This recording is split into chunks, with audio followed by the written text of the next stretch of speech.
सृष्टो व्यासर्गरूपा जगदवनविधौ पालनी या च रौद्री संहारे चापि यस्या जगदिदमखिलं क्रीडनं या पराख्या पश्यन्ती मध्यमाथो तदनु भगवती वैखरी वर्णरूपा सास्मद्वाचं प्रसन्ना विधिहरिगिरिशा राधितालङ्करोतु भगवत्यै नमः। पराम्बिकायै नमः। चलिए, तो हम लोग दिनकरी में यत्तु देख रहे थे, यत्तु कार का मत, ठीक है ना, कि जो पूर्वोक्त स्थापनानुमान है यही था ना। उसके पहले वो शरीर नित्य शरीर ईश्वर से नित्य शरीरम अभी सिद्धेत ये आपत्ति दिया, उसके ऊपर सब समाधान दिया। दिनकर ने अपने मत में समाधान दिया कि वहाँ पर चेष्टात्वेन चेष्टा कार्य मात्र के प्रति कारण मानने की जरूरत ही नहीं है, ये कह रहा है कि नहीं। अरे ननु से शंका क्या उठी थी कि भाई एवं रीत्या जैसे घट कार्य के प्रति कुलाल चेष्टा कारण है, पट कार्य के प्रति तंतुवाय चेष्टा कारण है, इस तरह से विशेष कार्य कारण भाव होता है। तत्त कार्य के प्रति तत्त चेष्टा कारण होती है। तो यदि विशेषयो हो कार्य कारण भाव असति बाधके सामान्योरपि, इस नियम के अनुसार क्या हो जाएगा, कार्य मात्र के प्रति चेष्टात्वेन चेष्टा जो है वो कारण है, ये निकल जाएगा कि नहीं निकल जाएगा। तो ये क्षित्यंकुरादिक जो कार्य है कि नहीं, वो सब कार्य है कि नहीं है, तो उसके अव्यवहित पूर्व में भी कारण के रूप में चेष्टा रहेगी, है कि नहीं है। वो चेष्टा और किसी की होगी नहीं, तो और ये चेष्टा जो है वो आत्मा में रहने वाला तो चीज़ है नहीं, क्योंकि ये क्या है, कौन सी क्रिया को क्रिया, ये क्रिया, ठीक है ना, ऐसे ही याद होना चाहिए। देखो साफ साफ समझ में आ रहा है कि नहीं, याद किया गया है कि नहीं। तो ऐसी जो ये क्रिया है उसी क्रिया को चेष्टा कहते हैं। वो आत्मा में तो कोई क्रिया ऐसे रहने वाली है नहीं, तो उस चेष्टानुरोध है ना, क्योंकि ये क्षित्यंकुरादिक जो कार्य है उसके पूर्व में चेष्टा रूप कारण को रखना होगा। तो वो चेष्टानुरोध है ना, वहाँ पर क्या ईश्वर के शरीर की कल्पना करनी पड़ेगी। हस्तपादाद्यवयव वाला कोई ईश्वर का एक नित्य शरीर होगा, ऐसी आपत्ति दिया था कि नहीं, नित्य शरीरम सिद्धे, ठीक है ना। जैसे ईश्वर का नित्य कृति सिद्ध होती है, नित्य ज्ञान सिद्ध होता है, नित्य इच्छा सिद्ध होती है, उसी प्रकार नित्य शरीरम अपनी सिद्धे चेष्टा अनुरोध है ना। आया कि नहीं आया, ये शंका उठाई। इसके ऊपर दिनकर ने अपना मत देते हुए कहा कि चेष्टात्वेन चेष्टा जो है वो कार्य मात्र के प्रति कारण नहीं है, उसमें कोई प्रमाण नहीं है कि नहीं है। अपितु क्रियात्वेन क्रिया ही कारण है। आया कि नहीं आया, कार्य मात्र के प्रति क्रियात्वेन क्रिया ही कारण है। ये जो चेष्टात्वेन चेष्टा जो है वो कारण नहीं है। आया कि नहीं आया। और एक क्रियात्व जो है ना, इसमें भी एक कोई शंका करे कि भाई ये क्रिया भी मानो तब भी क्रिया कहाँ रहेगी, तो भी शरीर, तो फिर क्रियात्वेन क्रिया को कारण मानो, कार्य मात्र के प्रति क्रिया कारण है ऐसा कहो, है कि नहीं है। तो क्षित्यंकुरादिक कार्य के पूर्व में क्रिया चाहिए कि नहीं चाहिए, तो वो क्रिया फिर कहाँ मानेंगे। आत्मा में तो क्रिया रहती नहीं, फिर तो वो क्रियानुरोध है ना, फिर शरीर आपत्ति नहीं आएगी। तो फिर तो क्रियात्वेन क्रिया को कारण मान लिया, चेष्टात्वेन माना भावात, ये सब कह दिए, इससे क्या लाभ हुआ बताओ।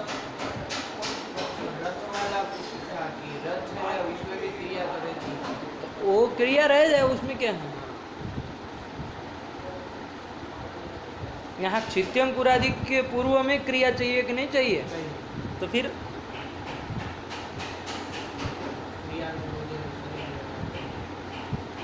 क्रियानुरोधेन शरीरत्वापत्ति नहीं आएगी। तो ये क्रियात्व जो है ना, वो क्रियात्व वो वाला क्रियात्व मत लेना, कर्मत्व वाला, वो क्रियात्व नहीं। क्रियात्व जो है वो प्रयत्न साधारण है, कृति साधारण क्रियात्व है। आया कि नहीं आया, कृति साधारण क्रियात्व है। कृति साधारण क्रियात्व मतलब वो कृति में भी रहेगा, क्रियात्व कृति में भी रहेगा, वो क्रिया कर्मत्व नहीं है। क्रियात्व कह रहे हैं।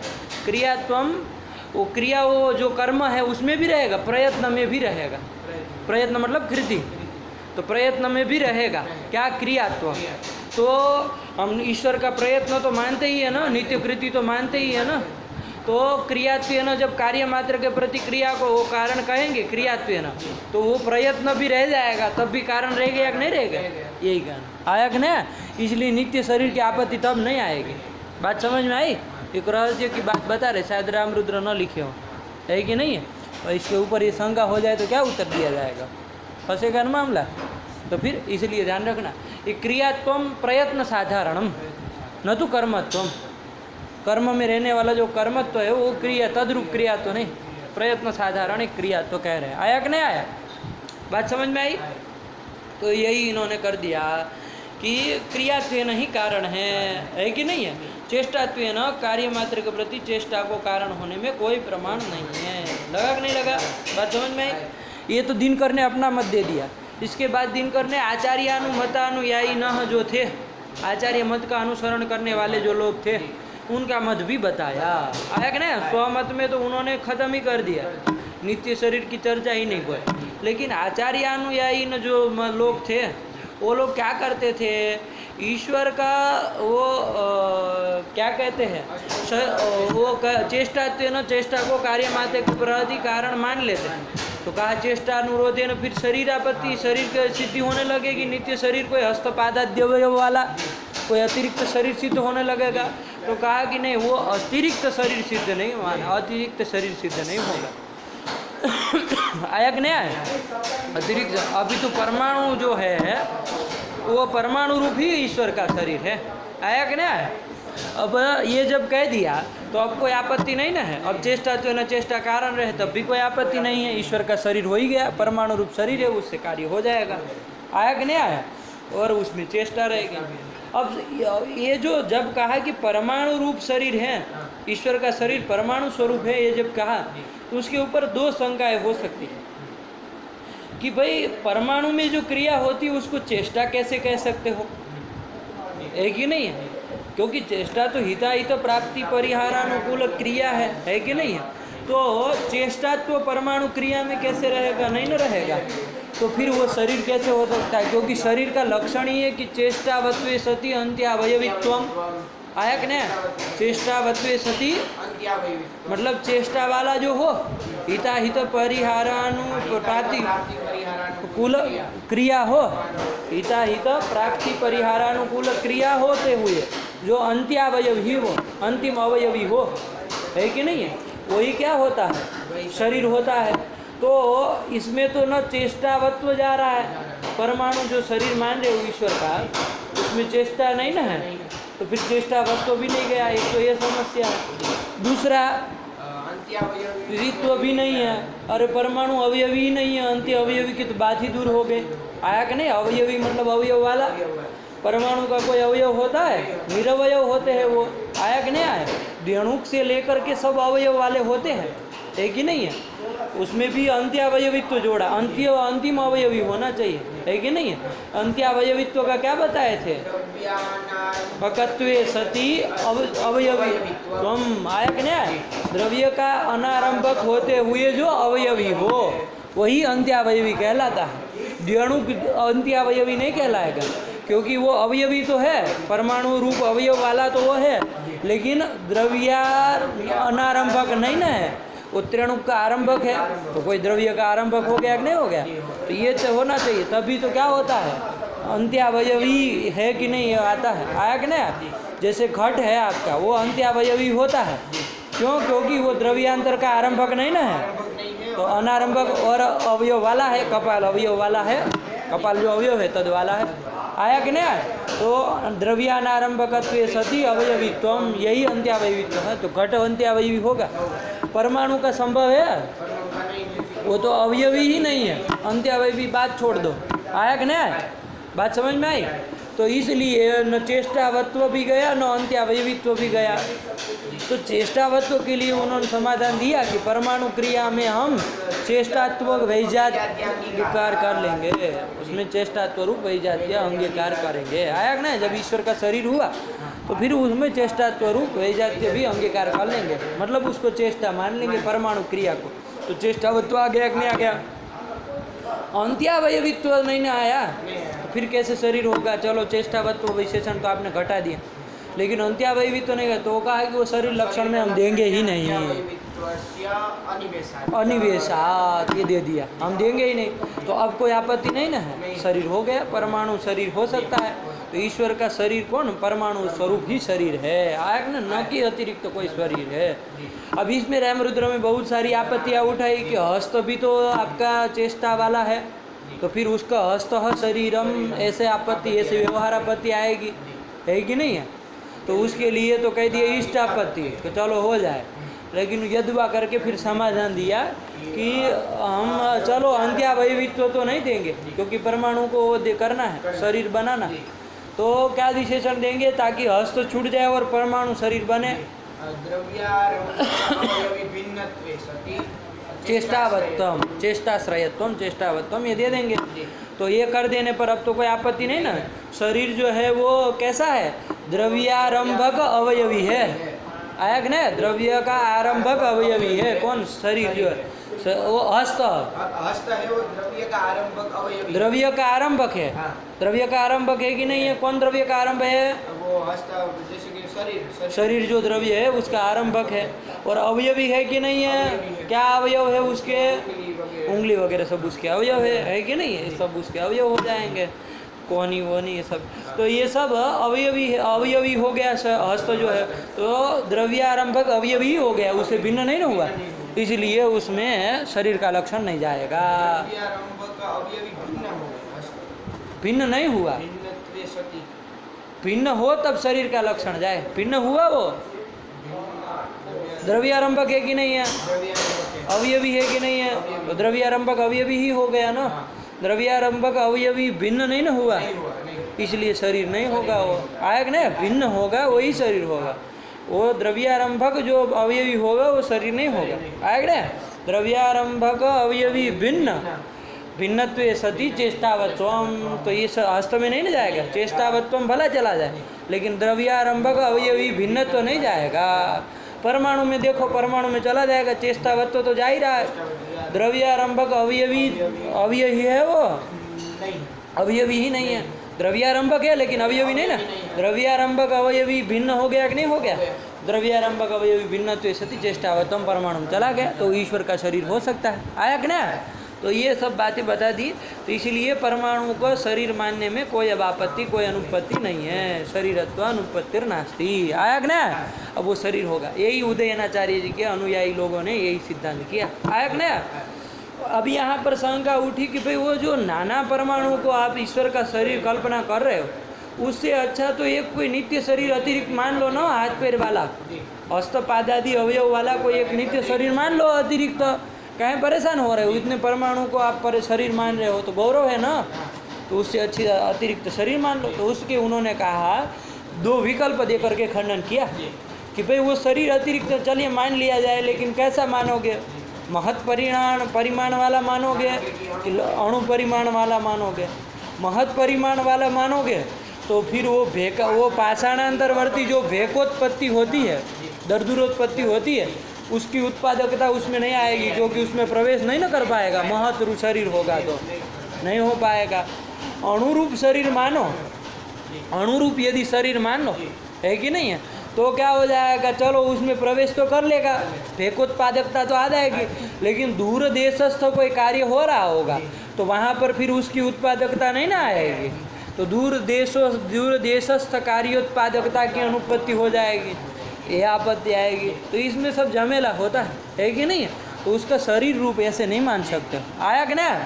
उसको वो परम महत परिमाण वाला भी नहीं मान सकते। आकाश आदि का जैसे होता है ना, वैसे भी नहीं मान सकते। परम महत परिमाण चलो कोई का एक मान लिया जाए, आकाश जैसे वो तो कैसा विभू होता है ना, परम महत परिमाण वाला मतलब विभू होता है, तो वैसा होता है। वैसा तो आकाश वो पाषाण में भी रहता है, अंत वो जहाँ भेकोत्पत्ति हो रही वहाँ पर भी होता है, और अब अन्यत्र भी होता है दूर देशस्थ जहाँ। तो ऐसा मान लिया जाए ईश्वर का शरीर परम महत परिमाण वाला, ऐसा शरीर कोई मान लिया जाए तो सब आ जाएगा उत्पादकता। अरे पाषाण के अंतर्वर्ती भाग में भी वो है, वो परम महत परिमाण वाला है तो है कि नहीं है। और दूर देश तो कुछ कार्य ऐसा मान लिया जाए। आपने तो महत और अणु दे करके खंडन कर दिया, लेकिन कोई यदि अतिरिक्त तीसरा विकल्प उठा करके लाए तो कि परम महत परिमाण वाला हो जाए, तो क्या कहोगे उत्तर? तो परम महत परिमाण वाला हो जाए, लेकिन मान तो एक ही रहे। नहीं, एक ही मानेंगे, तो लेकिन उसमें चेष्टा जो है वो भी एक ही रहेगी। और एक चेष्टा से दूरस्थ देश की जो हो रहा है, तो एक चेष्टा दूसरे के प्रति- अरे पागल आदमी, परम महत परिमाण वाला है मतलब विभु है। विभु में कभी क्रिया हो सकती है? क्रिया ना, क्रिया ही नहीं होगी। क्या एक क्रिया दो क्रिया? हाँ, अरे परम महत परिमाण वाला जैसे आकाश आदि होता है, विभु होता है, कोई क्रिया होती है नहीं उसमें? होती, नहीं। कोई क्रिया नहीं होती है। वैसे ही चेष्टा ही नहीं रहेगी। चेष्टा ही फिर नहीं। कैसे वो चेष्टा अनुरोध है ना, तो हमको शरीर कल्पना करनी आया कि नहीं आया? वो ही नहीं बन पाएगा। इसलिए परम महत परिमाण वाला तो प्रश्न ही नहीं था, उसको तो लिए ही नहीं विकल्पों में। खंड वो दोष देने के लिए नहीं रखा। महत और अणु वाला दो संभवता है तो उसका खंडन कर दी। दोनों में महत मानेंगे तो भेकोत्पादकता नहीं आएगी, पाषाणांतरवर्ती जो भेकोत्पादकता नहीं आएगी, और अणु मानेंगे तो दूरदेशस्थ कार्य उत्पादकता हो जाएगी, उसकी उत्पादकता नहीं आएगी। तो ये दोष आएगी, इसलिए ऐसा शरीर नहीं ना मान सकते हो। अतिरिक्त हस्तपादाद्य वाला शरीर नहीं ना, अतिरिक्त शरीर, इसलिए परमाणु रूप ही शरीर मानना। भले गौरवम सोढ़ापी तदेव शरीरम स्वीकर्तव्यम। आया कि नहीं आया? चलो ये समझ करके रखना, ठीक है ना। इसमें रहस्यपूर्ण बात मैंने शुरुआत में जो बताई है कि नहीं, महत्वपूर्ण शंका है वो क्रियात्व न क्रिया वाली, उसको समझ करके रखना, ठीक है ना, क्योंकि वो प्रश्न जरूर होगा उसके ऊपर, है कि नहीं। आया ना समझ में? चलिए, तो ये कर दिया है कि नहीं। तो ये हम लोगों ने उदयनाचार्य जी के अनुयायी लोगों का मत भी देखा। आया कि नहीं? तो अतिरिक्त शरीर वो परमाणु रूप शरीर ही ईश्वर का उन्होंने मान लिया, और उससे ही क्या हो जाएगा, उसमें चेष्टा रहेगी और तत्त कार्य की उत्पत्ति हो जाएगी। कोई आपत्ति नहीं है। लगा नहीं लगा? चेष्टा तो चेष्टा को कारण मानने पर भी कोई आपत्ति नहीं। दिनकर ने तो हालांकि खंडन ही कर दिया था। आया कि नहीं? उन्होंने तो चेष्टा जब कारण ही नहीं माना तो उसको शरीर कल्पना करने की जरूरत ही नहीं। लगा कि नहीं लगा? चलो, यहाँ तक का हो गया था। अब इसके बाद यत्तु करके आया था। ये यत्तु माने की समता करने वाला। यत्तु करके, हाँ, पूर्व पक्षी यत्तु करके वो दोष दे रहा है, शंका कर रहा है कि नहीं है? क्या दोष दे रहा है? यत्तु पूर्वोक्त स्थापनानुमाने शरीरजन्यत्वम् उपाधिः। हाँ, तस्य घटादौ साध्यव्यापकत्वात् अंकुरादौ साधनाव्यापकत्वात्। वाच, ये शंका उसने की यत्तु वाले ने, है कि नहीं है? तो पूर्वोक्त स्थापनानुमान है, पूर्व में उक्त जो स्थापनानुमान आया कि नहीं आया? पूर्व में उक्त अनुमान इतना ही कह देते, पूर्वोक्त अनुमान, है कि नहीं?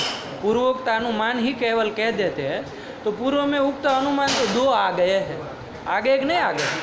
एक वो सत प्रतिपक्ष के लिए अनुमान आया था कि नहीं आया था? पहला तो वो अनुमान कार्यम कृतिजन्यम प्रागभाव प्रतियोगित्वात् घटवद, एक तो ये है। और दूसरा कौन है? छित्यंकुराधिकम, मतलब वही कार्यम कर्तृजन्यम शरीराजन्यत्वात् गगनवत्। गगनवत। आया कि नहीं आया? यही था ना। तो पूर्वोक्तानुमान यदि कहते तो वो भी सत प्रतिपक्ष देने के लिए जो प्रत्यनुमान आया था वो भी पकड़ा जाता कि नहीं पकड़ा जाता? इसलिए स्थापन शब्द का प्रयोग किए। पूर्वोक्त जो स्थापनानुमान, मतलब सिद्धांति के द्वारा जो ईश्वर सिद्धि करने के लिए स्थापित किया गया जो अनुमान है, स्थापनानुमान जो है कि नहीं, उसमें उपाधि दोष है, ये बताना चाह। लगा कि नहीं लगा? एक एक शब्द वो ऐसे ही नहीं प्रयोग कर देते, कुछ होता है प्रयोजन तभी लिखते, वरना पूर्वोक्त अनुमान एक ही अनुमान होता तो यही कहते थे पूर्वोक्त अनुमान है उपाधि, बात खत्म हो जाती, है कि नहीं है? लेकिन ये नहीं कहा, पूर्वोक्त स्थापना अनुमान है कहा। तो ये सब समझ करके रखना, ठीक है ना। चलो, छोटी छोटी बातें हैं, सब समझना आप लोगों को। चलिए, तो पूर्वोक्त स्थापना अनुमान है मतलब कौन अनुमान है? कार्यम कृतिजन्यम प्रागभाव प्रतियोगित्वात् घटवत्। घटवत् आया कि नहीं आया? इस अनुमान में क्या कह रहा है? शरीर जन्यत्वम उपाधि ही। अंतिम दिन में बताए थे ना, उपाधि जो होती है वो कौन उपाधि का क्या बताए थे? साध्य व्यापकत्वे सति साधना व्यापकत्वम् उपाधि। उपाधित्वम, उपाधि ही नहीं, साध्य व्यापकत्वे सति साधना व्यापकत्वम् उपाधित्वम्। आया कि नहीं? वो उपाधि नहीं है, उपाधित्व है वो। आया कि नहीं आया? वो जिसमें रहेगा, साध्य व्यापकत्व जिसमें रहेगा, साधना व्यापकत्व जिसमें रहेगा, वो उपाधि होगा। आया कि नहीं आया? बात समझ में आया कि नहीं? वो तो उसमें रहने वाला उपाधित्व तो हो जाएगा। आया कि नहीं? इसलिए बोलने में ध्यान रखिए, अनर्थ हो जाता है ना। अरे साध्य व्यापकत्व सती साधना व्यापकत्वम उपाधि ही यदि बोलते हो, उपाधि आपकी कौन है? अर्ध जैसे धूमवान वन्य में कौन उपाधि होती है? वो आपका साध्य व्यापकत्व है। क्या है वो? संयोग है वो साध्य का क्या है? साध्य का उसका व्यापक है साध्य का, और साधन का अव्यापक अव्यापक है। साध्य व्यापकत्व नहीं ना है वो, नहीं तो इसलिए कह रहा हूँ कि साध्य व्यापकत्व उपाधि नहीं है। साध्य व्यापकत्व ये सती साधना व्यापकत्व ये उपाधि नहीं है, ये उपाधित्व है। आया कि नहीं? उपाधि का लक्षण है। बात समझ में रखना। उपाधि तो वो आर्धनिधन संयोग होगी, उसमें ये दोनों दल जाएंगे, वो उपाधि होगी। आया कि नहीं? इसलिए बोलने में ध्यान रखो, अंडबंड मत बोलो। आया कि नहीं? साध्य व्यापकत्व ये सती साधना व्यापकत्वम उपाधि ही, ये उपाधित्वम, ये ध्यान रखो, उपाधित्वम। लगा कि नहीं लगा? जैसे धूमवान अन्य में सही से समझ लो, उधर सही से समझे होंगे तो यहाँ फटाक से निकाल दोगे, है कि नहीं है?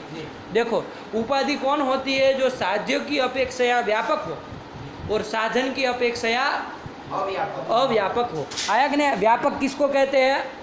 व्यापक मतलब क्या?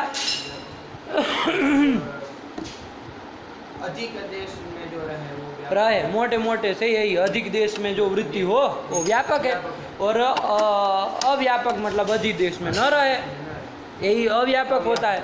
लेकिन यदि कुछ सही से कहना हो शब्दों से, देखो, साध्य का व्यापक जैसे धूमवान वन्य है, वहाँ ये स्थल है, पर्वतो धूमवान वन्य है, वन्य को हेतु कर दिया, धूम को साध्य कर दिया, तो यहाँ उपाधि है ना। कौन उपाधि है?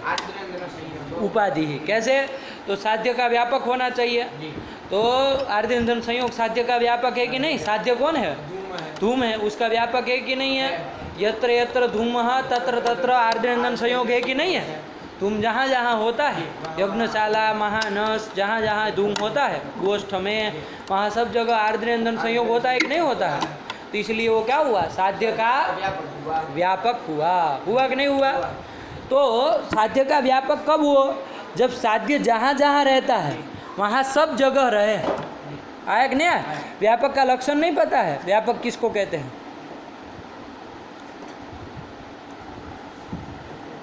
किम व्यापक किन्ना अधिक देश वृत्ति तुम तो ठीक है कि नहीं है? देखो, तद्वन्निष्ठात्यंता भावा प्रतियोगित्वम। क्या है व्यापकत्व? यही व्यापकत्व है, तद्वन्निष्ठात्यंता भावा प्रतियोगित्वम। आया कि नहीं आया? जैसे वन्य और धूम में सामान्य रूप से हम लोग व्यापक का देखते हैं। कौन व्यापक है वस्तुतः? वन्य धूम में व्यापक कौन है? वन्य है ना, तो उसमें लक्षण जाना चाहिए ना। किसकी अपेक्षा व्यापक है? धूम की अपेक्षा व्यापक है। तो जिसकी अपेक्षा व्यापक है उसको तत्पद से लेना है। आया कि नहीं आया? तत् से किसको लेंगे? धूम को लेंगे। आया कि नहीं आया? तो तत् से लिया धूम। क्या बोले हैं आगे? तद्वत मतलब धूमवत। कौन होगा? धूमवत वन्य होगा। तो क्या अंडबंड बोल रहे हो? धूमवत कौन होगा? पर्वत महानस चत्वर गोष्ठ यही सब होंगे ना। तद्वत होंगे पर्वत आदि, होंगे कि नहीं होंगे? तन्निष्ठ तद्वनिष्ठ अत्यंता भाव कौन होगा? तद्वत हुआ पर्वत आदि, उसमें निष्ठ मतलब रहने वाला जो अत्यंता भाव। कौन अत्यंता भाव होगा? वन्य का अभाव मिलेगा? धूम का धूमवत जो पर्वत आदि है उसमें वन्य का अभाव मिलेगा? वन्य का अभाव नहीं ना मिलेगा। किसका अभाव मिलेगा? घटाभाव मिलेगा। उसका प्रतियोगी कौन होगा? अप्रतियोगी कौन हो जाएगा? तो जो अप्रतियोगी होता है वही व्यापक होता है। अप्रतियोगित्वम व्यापकत्वम। आया कि नहीं आया? लगा कि नहीं लगा? क्या व्यापक का लक्षण किए? प्रतियोगित्वम व्यापकत्वम। ये ध्यान रखना है, कभी भी इसको भूलना नहीं है। व्यापकत्वम को है कि नहीं है? क्या? प्रतियोगित्वम व्यापकत्वम, ये व्यापकत्व है। ये जिसमें रहेगा वो व्यापक कहलाएगा। जैसे वन्य में रहा कि नहीं रहा? और धूम में रेखा धूम व्यापक होता है, वन्य की अपेक्षा धूम व्यापक। लेकिन देख लिया था एक बार, घटा करके चला नहीं जा रहा लक्षण। तो तत् करके देखते हैं, अब किसको पकड़ा जाएगा? वन्नी को पकड़ेंगे। जिसकी अपेक्षा या व्यापक बना ना उसको तत् से पकड़ना है, तो तत् से लिया वन्नी। तद्वत कौन हो जाएगा? पर्वत आदि सब होंगे, लेकिन अयोगोलक होगा कि नहीं होगा? होगा ना, अयोगोलक भी होगा ना, तो तद्वत हो गया अयोगोलक। हुआ कि नहीं हुआ? तन्निष्ठ अत्यंत अभाव कौन होगा?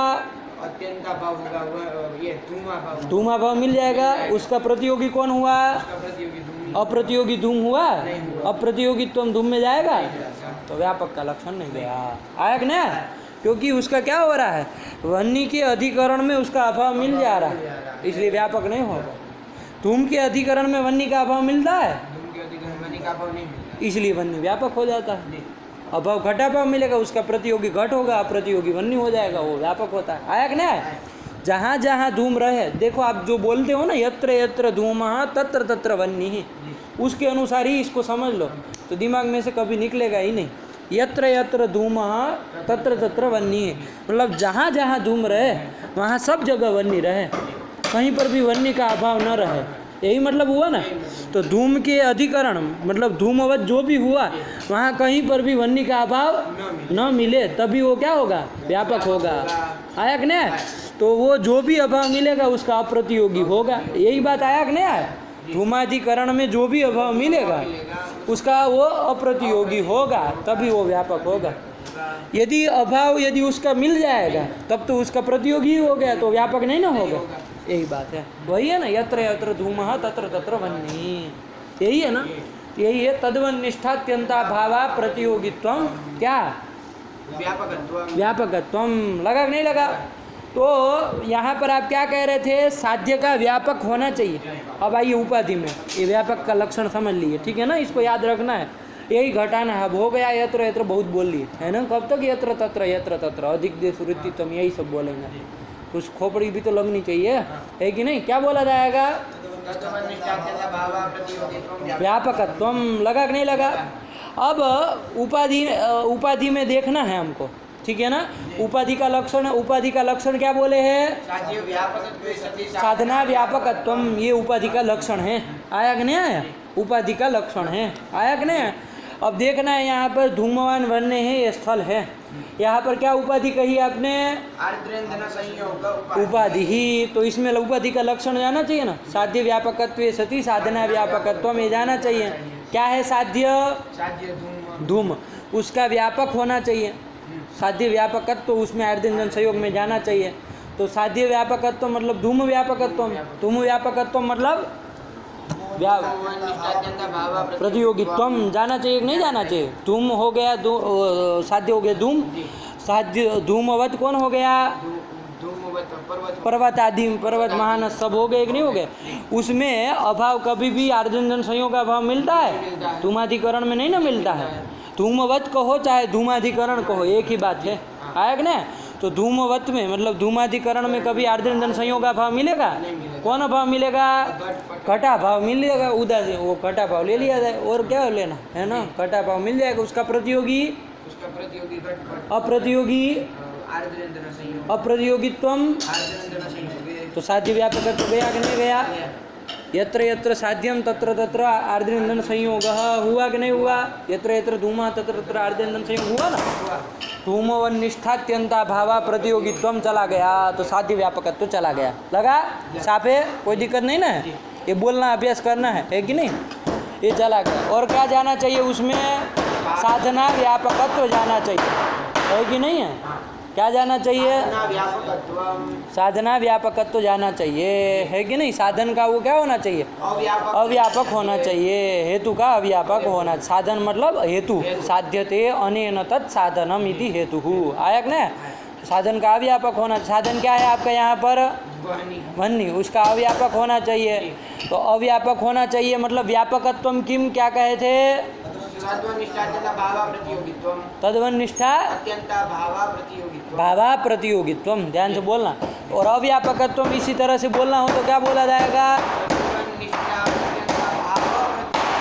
ये अव्यापकत्व हो जाएगा। आया कि नहीं? अरे जो प्रतियोगी हो जाएगा, तद्वन्निष्ठात्यंता भाव का जो प्रतियोगी हो जाएगा वो व्यापक नहीं ना होगा, अव्यापक होगा। देखो आ गया कि नहीं आ गया? एक समझ लिया जाए तो फिर सब आता है कि नहीं? व्यापकत्वम किम, तद्वनिष्ठात्यन्ताभाव प्रतियोगित्वम्। और अव्यापकत्वम किम? तद्वनिष्ठात्यन्ताभाव प्रतियोगित्वम्। प्रतियोगित्वम, यही तो साधना व्यापकत्वम कहा, मतलब साधन वन निष्ठात्यंता भाव प्रतियोगित्वम, ये जाना चाहिए। तो देखो जाता है कि नहीं जाता है? साधन कौन है आपका? वन्नी। साधनवत कौन हो जाएगा?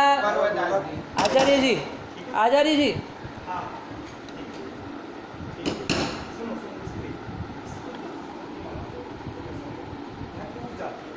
बोलना पड़ेगा।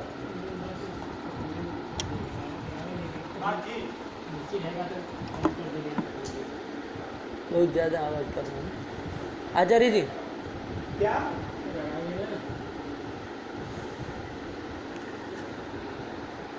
आपकी आवाज कट रही है भाई साहब, क्या करें? अच्छा, इसको ये कह रहे थे थोड़ी देर और अन्यत्र काम कर सकता है। बस 5 मिनट का। अच्छा। उधर भी क्लास चल रही है, भी यही कहेंगे। अच्छा चलो, तो क्या है, फिर 15 अगस्त की छुट्टी करेंगे, उससे पहले की छुट्टी ठीक हो जाएगी, थोड़ा विद्यालय में लोग अच्छा। अच्छा सा लगता है। कितना है, लंबा है काम? नहीं बस ये झटका नहीं तो अच्छा। बस यहाँ ब्लैक बोर्ड बाद में लग जाएगा। लगा ले। कर्मचारी की निर्देश है डीएम का जो है 9 बजे राष्ट्रगान और ध्वजा नहीं, चलिए हमको करना है। साधन व निष्ठा त्यंता भाव प्रतियोगित्वम, ये होना चाहिए ना। साधन क्या है आपका? वन्नी मत कौन होगा? अयोगोलक होगा कि नहीं होगा? उसमें अभाव आर्द्रंदन संयोग का भाव मिलता है कि नहीं मिलता है? मिलता है ना, तो उसका प्रतियोगी हो गया आर्द्रंदन संयोग, तो प्रतियोगित्वम गया, तो अव्यापकत्वम चला गया कि नहीं चला गया? साधना व्यापकत्वम चला गया। साध्य व्यापकत्वे सति साधना व्यापकत्वम उपाधित्वम, ये उपाधित्व कहाँ चला गया? आर्द्रंदन संयोग में चला गया, है कि नहीं? आर्द्रंदन संयोग उपाधि। तो आप कहेंगे इससे क्या हर्जा क्या है? उपाधि हो जाती है तो इसमें समस्या क्या है? तो देखो उपाधि में क्या होता है, उपाधि जब होती है ना तो व्यभिचार का उत्थान करा देती है। क्या करा देती है? व्यभिचार का उत्थान। क्योंकि देखो साफ साफ बात है, साध्य का वो व्यापक है, उपाधि मतलब क्या? साध्य का व्यापक है। तो साध्य का जो व्यापक है वो क्या होना चाहिए? हेतु और साध्य में पहले देख लो, हेतु की अपेक्षा साध्य व्यापक होता है कि नहीं होता है? तभी तो सद्हेतु होता है। हेतु जब साध्य की अपेक्षा व्याप्य हो और हेतु की अपेक्षा साध्य व्यापक हो तभी तो सद्हेतु होता है। हेतु यदि व्यापक हो जाए तो सद्हेतु नहीं ना होता है। तो हेतु की अपेक्षा साध्य को क्या होना चाहिए? व्यापक होना चाहिए, और साध्य की अपेक्षा हेतु को व्याप्य होना चाहिए, तभी तो व्याप्ति घटती है। आया कि नहीं आया? तो अब यहाँ उपाधि हो जाती है तो क्या हो जाता है कि उपाधि क्या होती है? साध्य की अपेक्षा व्यापक होती है। तो साध्य की अपेक्षा व्यापक होती है, इसका मतलब वो हेतु की अपेक्षा व्यापक होना चाहिए कि नहीं होना चाहिए? वस्तुतः जो चीज़ साध्य की अपेक्षा व्यापक हो वो साधन मतलब हेतु की अपेक्षा भी व्यापक होना चाहिए ना, क्योंकि हेतु तो और छोटा है उससे, साध्य से भी छोटा है कि नहीं? साध्य की अपेक्षा यदि कोई बड़ी चीज़ है तो हेतु की अपेक्षा तो बड़ी होनी ही चाहिए, मतलब व्यापक होनी ही चाहिए। वो छोटा बड़ा न करे, व्यापक होनी ही चाहिए। लेकिन यदि ऐसी कोई चीज़ मिल जाए जो साध्य की अपेक्षा क्या होती है? व्यापक होती है, लेकिन साधन की अपेक्षा कैसी होती है? अव्यापक होती है। तो क्या हो जाता है ऐसी स्थिति में? व्यभिचार का ये उपाधि उत्थान करा देती है। व्यभिचारोत्थापकतया उपाधि जो है वो क्या करा देती है? व्याप्ति ज्ञान का प्रतिबंध करा देती है। आया कि नहीं आया? लगा कि नहीं लगा? ऐसा होता है ना। इसी साफ साफ समझ में आ रहा है ना, हेतु व्यभिचारी है, नहीं समझ में आ रहा? जैसे ही कहा जाए आर्द्रंदन संयोग उपाधि ही, उससे नहीं समझ में आ रहा है कि हेतु जो है वो व्यभिचारी है। क्यों आ रहा है? ध्यान से समझो उसको, हृदयंगम करो इस उपाधि को, है कि नहीं है? साध्य की अपेक्षा वो क्या है आपका? व्यापक है। कौन? उपाधि जो आप बना रहे आर्द्रंदन संयोग, वो साध्य की अपेक्षा व्यापक है कि नहीं है? साधन की अपेक्षा वो क्या है? अव्यापक है कि नहीं है? तो साधन साध्य की अपेक्षा जो व्यापक है उसका यदि व्यभिचारी आपका कौन है? हेतु है, तो साध्य का तो व्यभिचारी होना ही है। बात समझ में आई? इस तरह से व्यभिचारी होता है। लगा कि नहीं लगा? साध्य की अपेक्षा जो व्यापक है मतलब बड़ा है, एक रूप से ले लो, उसका व्यभिचारी हेतु है कि नहीं है? उसका व्याप्य नहीं ना है। यदि हेतु उसका व्याप्य हो जाए तब तो क्या हो गया, हेतु की अपेक्षा वो व्यापक हो गया, उपाधि जो है वो, ऐसा नहीं ना, साधना व्यापक है वो, मतलब हेतु जो है उसका व्याप्य नहीं होगा और हेतु की अपेक्षा उपाधि व्यापक नहीं होगी। तो वो जो साध्य का व्यापक उपाधि है उसका व्यभिचारी हेतु है तो साध्य का व्यभिचारी होगा ही, साफ साफ बात है, आया कि ना। यही क्या हो जाता है, व्यभिचार का उत्थान करा देती है उपाधि जो है वो, और व्याप्ति ज्ञान का प्रतिबंध हो जाता है और अनुमिति नहीं होती है। आया कि नहीं आया, ये समस्या होती, लगा कि नहीं लगा। ये वो देखे नहीं क्या उधर उपाधि दोष का देखे नहीं न्याय वो दिन क्या है। आदेश आया है, हाँ झंडा 9 बजे फहराया जाएगा। हाँ। मैंने कहा आदेश दिखाओ। एक्चुअली सरकार ने ये कहा है कि 9 बजे जो व्यक्ति 15 जिलों में जहाँ खड़ा है, रास्ते में भी है तो अपनी साइकिल रोक दो और खड़े होकर राष्ट्रगान पढ़ने लगो, ये कहा है। लोगों ने ये झंडा लिखा है क्या इसमें कार्यक्रम, लोगों ने राष्ट्रगान का लिखा है। और राष्ट्रगान कितने कर बजे लो, करना है? 9:30 बजे आ जाना, लेकिन क्योंकि तैयार नो कि आप थोड़ा और जल्दी आना, तैयारी है। और बच्चों को भी सबका नाश्ता वास्ता है चाहिए, और भी सब बच्चों को बोल देना जो भी अपने परिचित हो ना, और एक कार्यक्रम यार तैयार करा दो। हाँ देखते हैं, अरे देखते हैं नहीं, संस्कृत में एक कार्यक्रम तैयार कराना बच्चों को बढ़िया से, देखते हैं कोई तो मतलब हाँ देखते हैं। तो साध्य व्यापकत्व, हाँ सरल संस्कृत। साध्य व्यापकत्व सती साधना व्यापकत्व उपाधि है कि नहीं।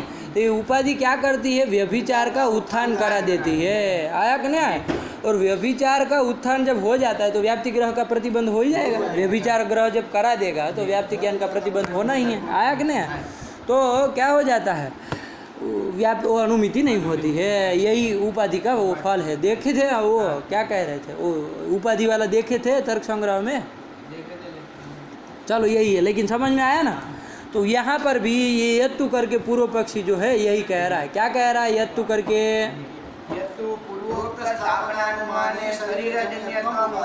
ये उपाधि यहाँ शरीर जन्यत्व उपाधि हो जाएगी। तो कहा कैसे होगी भाई, साध्य व्यापकत्व सती साधना व्यापकत्व होना चाहिए। हमारा अनुमान क्या है, कार्यम अब हो गया ना, अब दिन करीम का आप लोग वो बोलते कार्यम कर्तृजन्यम, तो तुमको सहूर नहीं है क्या, कौन सा क्या बोलना चाह रहे हो, ये अंड बंड इतना काहे बोल रहे हो, जब दिन करी चल रही है तो काहे फिर उसमें खचर पचर करना। हाँ एक रखो है कि नहीं है, वो हो गया मूल के लिए वो कर्तृजन्य तो ठीक है, वो बता दिए ना उसमें गौरव है, कर्तृजन्य तो हम साध्य करेंगे तो कृतिजन्य तो हम ही करो, है कि नहीं है।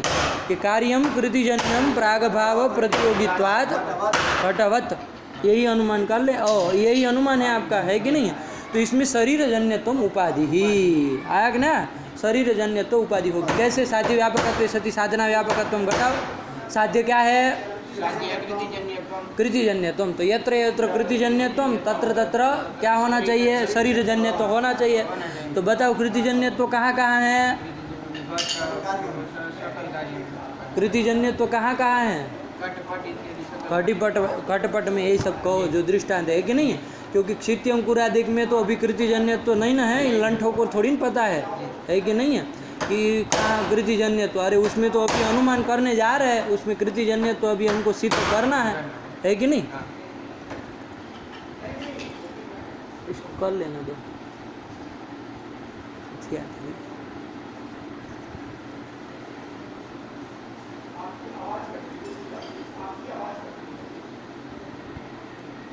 पागल इतना भी, हाँ उसको ख़त्म करिए,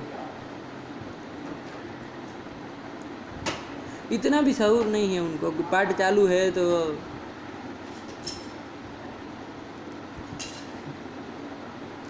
जिंदगी में कभी पढ़े नहीं ना है, पता नहीं होता।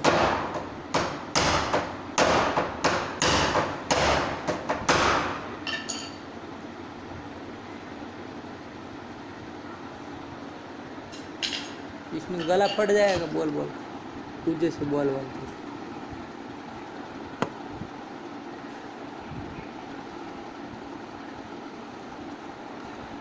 क्या वो 9 बजे का कह दिया तो 9:30 बजे भी, मतलब कुल मिला के मतलब वो आपसी झगड़ा करना फालतू। वो कहे कि 9 बजे कैसे होगा वो, तो भाई आधा घंटा इधर का उधर।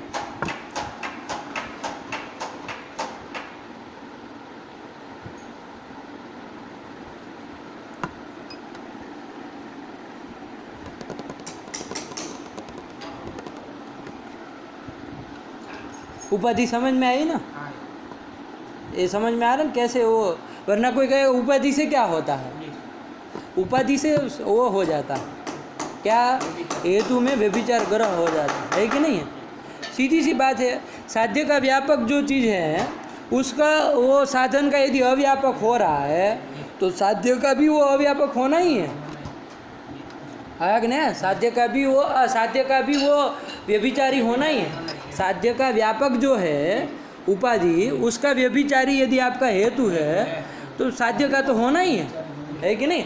अरे जो बड़ा भाई है, आपसे बड़ा भाई जो है, उससे जो बड़ा होगा वो आपसे नहीं, वो बड़ा नहीं, उसको बड़ा भाई मत कहो, उसको क्या है, साध्य का व्यापक कहा ना। हाँ, साध्य का ये जो आपका छोटा भाई है उससे जो बड़ा नहीं होगा वो कभी आपसे बड़ा होगा नहीं ना होगा। अभी उल्टा जा रहा, अभी भी नहीं उल्टा जा रहा। ये साध्य हो गया उसका जो व्यापक है,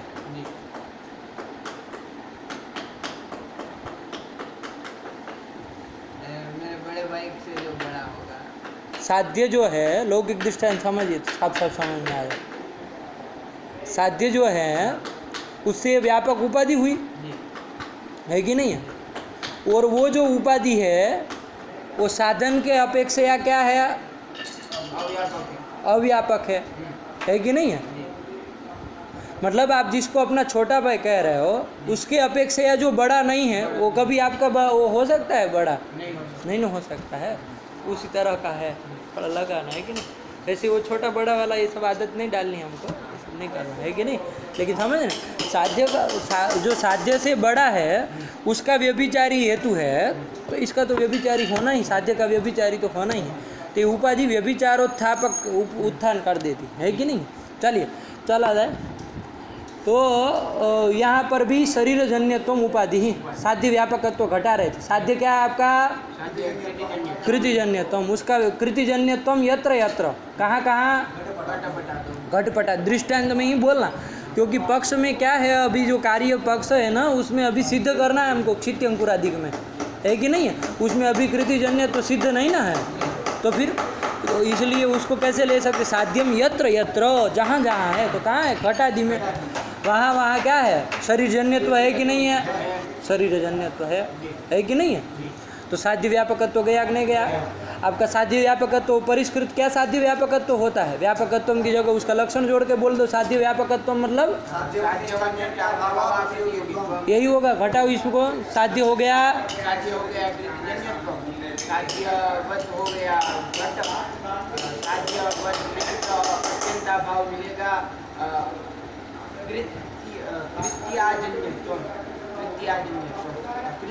कृत्याजन्यत्व। अरे साधन कौन हुआ?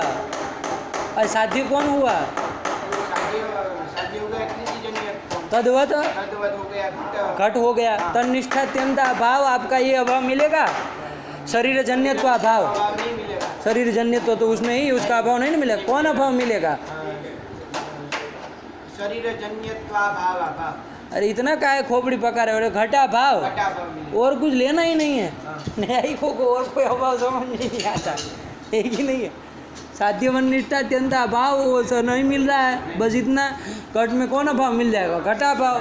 घट में घट नहीं रहेगा, पटा भाव मिल जाएगा। कोई भी अभाव मिल जाएगा, कहाँ इतना परेशान होला लंबा चौड़ा बोल करके, है कि नहीं है? उसका प्रतियोगी कौन होगा? घटपटादि होंगे। अप्रतियोगी कौन हो जाएगा? ये अप्रतियोगी हो गया। अप्रतियोगी तो किस में चला गया? तो साध्य व्यापकत्व तो चला गया कि नहीं चला गया? यही है कि नहीं? अभी इसको भी घटाना सीखिए, साध्य व्यापकत्व, ठीक है ना? तो साध्य व्यापकत्व तो गया। देखो ये जो बोल रहा है कि शरीर वो कृतिजन्यत्व तो साध्य है। साध्यम यत्र यत्र, तो यत्र यत्र करके दृष्टांत को ही पकड़ा है, क्योंकि वहाँ साध्य का निश्चय है ना, इसलिए वो पकड़ा। यदि ये पकड़ लिया जाए, क्या कहते हैं आप, पक्ष को, तो वहाँ क्षित्यंकुरादिक को जो कार्य है आपके, उनको नहीं ना पकड़ा है। नहीं पकड़ता। वहाँ पर यो यदि पकड़ में वो पकड़ते तब तो वहाँ पर आपका तत्र तत्र शरीर जन्य तो मिलेगा, तब तो साध्य का व्यापक नहीं ना होगा, तो इसलिए वो ले भी नहीं ले सकते हैं। और साध्य की अपेक्षा व्यापक होना नहीं, मतलब साध्य जहाँ जहाँ है वहाँ अभी निश्चित नहीं ना हुआ, अभी तो अनुमान कर रहे हैं। चित्त अंकुरादिक में तो कृतिजन्यत्व का अभी अनुमान कर रहे हैं, सिद्ध नहीं ना है। तो साध्यम यत्र यत्र करके दृष्टांतांतर भावेण जा रहे है कि नहीं, दृष्टांत को अंतर्भाव किया ना, साध्यवत किसको किसको ही बनाया ना, और वहाँ पर उसका अभाव नहीं मिल रहा है, इसलिए वो व्यापक हो गया। आ गया कि नहीं, किसका अभाव नहीं मिल रहा है, किसका, शरीर जन्यत्व का अभाव नहीं मिल रहा है, इसलिए वो व्यापक हो गया। तो साध्य का व्यापक हुआ कि नहीं हुआ, साध्य व्यापकत्व गया ना। साधना व्यापकत्व जाना चाहिए, ये भी जाना चाहिए। तो साधना व्यापकत्व देखो जाता है कि नहीं जाता है। साधन क्या है आपका, प्राग भाव प्रतियोगित्व, वही कार्यत्व, प्राग भाव प्रतियोगित्व, यही क्या है, साधन है, हेतु है। वो जहाँ जहाँ रहता है वहाँ वहाँ शरीर जन्य तो रहता है। प्राग भाव प्रतियोगित्व यत्र यत्र तत्र तत्र शरीर जन्यत्व है, कहाँ पर, वहाँ प्राग भाव प्रतियोगित्व है कि नहीं है,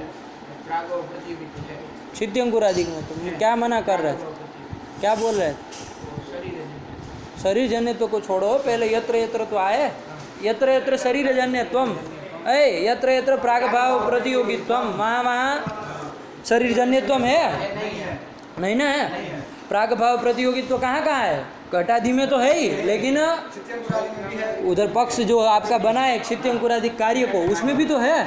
हेतु का तो निश्चय होता है ना जी, साध्य का जो न हो, हेतु का तो होता है ना पक्ष में, तभी तो उसमें हेतु है करके साध्य सिद्ध कर रहे हैं। तो यत्र यत्र कार्यत्व मतलब प्रागभाव प्रतियोगित्वम कहाँ, क्षित्य अंकुरादिक कार्य में, वहाँ वहाँ आपका ये है, तो साध्य साधन व्यापकत्व नहीं ना हुआ, अव्यापकत्व हो गया। साधना व्यापकत्व का क्या परिष्कृत बोले थे, घटाओ साधन है, साधन हो गया प्राग भाव प्रतियोगित्व, साधनवत हो गया क्षित्य अंकुरादि, साधवन निष्ठ अत्यंता भाव हो गया शरीर जन्यत्व भाव, साधनवन निष्ठ अत्यंता भाव प्रतियोगी हो गया शरीर जन्यत्व, साधनवन निष्ठ अत्यंता भाव प्रतियोगित्व चला गया शरीर जन्यत्व में चला गया कि नहीं चला गया, तो यही अव्यापकत्व चला गया, आया कि नहीं, साधना व्यापकत्व चला गया। तो साध्य व्यापकत्व सती साधना व्यापकत्व, आपको ध्यान इतना रखना है, साध्य व्यापकत्व किम अंतर्भावेण किया है, घटादि जो दृष्टांत है तदंतर भावेण वो साध्य व्यापकत्व, उसमें साध्य रह रहा है, वहाँ पर ये रह रहा है शरीर जन्य, तो हमेशा क्या। और साधना व्यापकत्व किम अंतर्भावेण किया है, पक्षांतर भावेण किया है, आया कि नहीं, साध्य साधन वहाँ है, वो शरीर जन्य तो उपाधि नहीं है, तो ये ध्यान रखना है, आया कि नहीं आया। तो तदंतर भावेण आपका साधना व्यापकत्व घटाए है, तो इसलिए शरीर जन्यत्व क्या हो गए, उपाधि हो गई, आया कि नहीं। तो शरीर जन्यत्व उपाधि हो गए, तो अब होगा क्या इससे, इसमें अनुमान में क्या हानि होगी, तो कहा कि अब शरीर जन्यत्व कैसा हो गया, साध्य का व्यापक है, वो जो साध्य का व्यापक है वो हेतु का व्यापक होना ही चाहिए, लेकिन हो रहा है क्या, नहीं हो रहा है। मतलब आपका हेतु जो है वो इस उपाधि का व्यभिचारी है, आया कि नहीं आया, उसके अपेक्षा व्याप्य नहीं है, व्यभिचारी है हेतु जो है वो, तो इसका मतलब वो जो उपाधि का व्याप्य जो साध्य है उसका भी व्यभिचारी होगा, ऐसे व्यभिचार का उत्थान हो जाता है। और व्यभिचारोत्थापन करा करके व्याप्ति ज्ञान क्या क्या हो जाता है, प्रतिबंध हो जाता है, व्याप्ति गृहीत नहीं ना हो पाएगा, तो क्या हो जाता है, अनुमिति नहीं होती है, आया कि नहीं। जब अनुमिति नहीं कर पाएंगे, कार्यम क्षित्यंकुरादिकम कृतिजन्यम, जब अनुमिति नहीं होगी तो वो कृतिमत्व न ईश्वर सिद्धि ये सब नहीं ना हो पाएगा, ये उसको ईश्वर सिद्धि को खंडन करना है कि नहीं है। तो यही वो यत्तु वाला कर रहा था, उपाधि दोष दिया, पढ़ो अब यत्तु। पूर्वोक्त स्थापनानुमाने शरीरजन्यत्वम् उपाधि तस्य घटादौ साध्य व्यापकत्वात्, आया कि नहीं, दृष्टांत अंतर्भावेण साध्य व्यापकत्व ले गए, हाँ, अंकुरादौ साधना व्यापकत्वात् च, ये पक्ष अंतर्भावेण की है ना साधना व्यापकत्व, आया कि नहीं, साधना व्यापकत्वाच्च, यही उपाधि इन्होंने कर दी, शरीरजन्यत्वम उपाधि दी, लगा। चलिए, उपाधि का प्रकरण बहुत अच्छा है कि नहीं है, चलिए काफ़ी विचार किया, अच्छा चलिए। तो ये उपाधि दोष हो गया। अब उपाधि दोष ये हेतु वालन शंका की। अब न च करके जो सिद्धांति है वो समाधान देना चाह रहा है कि नहीं है कि नहीं? न च करके सिद्धांति ईश्वर साधक अनुमान करने वाला जो कार्यम कृतिजन्यम कार्यत्वात् घटवत जो अनुमान कर रहा था सिद्धांति, वो अब समाधान देने जा रहा है। क्या दे रहा है? पढ़ो। न च अंकुरादौ सकर्तृकत्व रूप साध्य संदेहेन उपादेः साध्य व्यापकत्व संशयान् नोपाधित्व निश्चय इति वाच्यम्। ये कहा, क्या कह रहा है? अंकुरादौ सकर्तृकत्व रूप जो साध्य, मतलब कृतिजन्यत्व रूप जो साध्य, दिनकरी के अनुसार हम चल रहे हैं, है कि नहीं है? कृतिजन्यत्व रूप जो साध्य है उसका अंकुरादि में क्या है? संदेह है ना। न साध्य का निश्चय है न साध्य भाव का निश्चय है, कुछ नहीं ना है। जो मीमांसक लोग हैं, मीमांसक लोग जो है, जो सृष्टि प्रलय ये सब नहीं मानते हैं, उनके मत में क्षिति अंकुरादि जो है वो कृतिजन्य नहीं है, नहीं ना है। अरे जो वो तो अनादिकालीन मानते हैं क्षिति अंकुर सब, है कि नहीं? वो सृष्टि प्रलय सब मानते नहीं है, अनंगीकार करने वाले मीमांसक लोग हैं। उनके मत में क्षिति अंकुरादि जो है वो कृतिजन्य होंगे?